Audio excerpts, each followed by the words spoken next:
plus rien à piller, et l'hiver par-dessus. Ces maudits Français ont dû battre la retraite. Oh, la petite Sophia peut être fière de son papa Théodore. Il n'a pas hésité à goûter le feu à sa capitale, il n'a pas cédé un pouce à l'envahisseur. Et pour ne pas perdre la face, il a même fait brûler Voronovo, son si joli château. Oui, mais cela fait si longtemps, c'est oublié maintenant.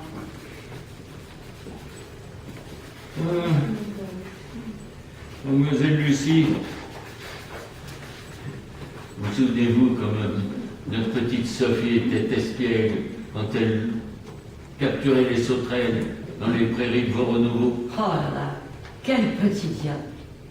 Et son mariage à Paris, le 14 juillet 1819.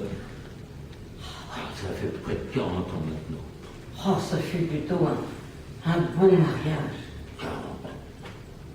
Je me le rappelle encore. On avait bien mangé, bien bu. Papa Fiodor n'avait pas hésité à piocher dans sa cassette et elle paraissait sans fond. Ce qui lui a offert le joli petit château des Nouettes en cadeau de mariage avec le comte Ségur. Oh, elle était amoureuse, la petite Sophie. Oui. Oh, ça se voyait dans ses yeux. Quel joli marié. Son père était si fier, il la regardait. Oh, oh. C'était la première fois qu'elle le voyait depuis l'incendie du château et l'exil en France. Rire de riche. Même sa mère, Catherine, souriait presque. Une Rostopchine épousait un catholique. Une vraie victoire pour elle. Hein. Mais ça faisait longtemps maintenant.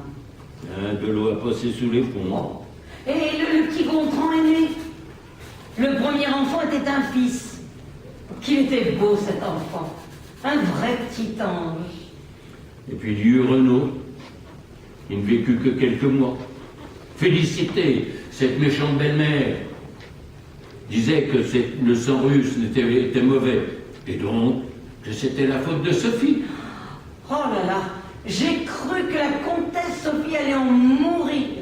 Et puis alors, forcément, elle a comblé d'un amour fou Gontran.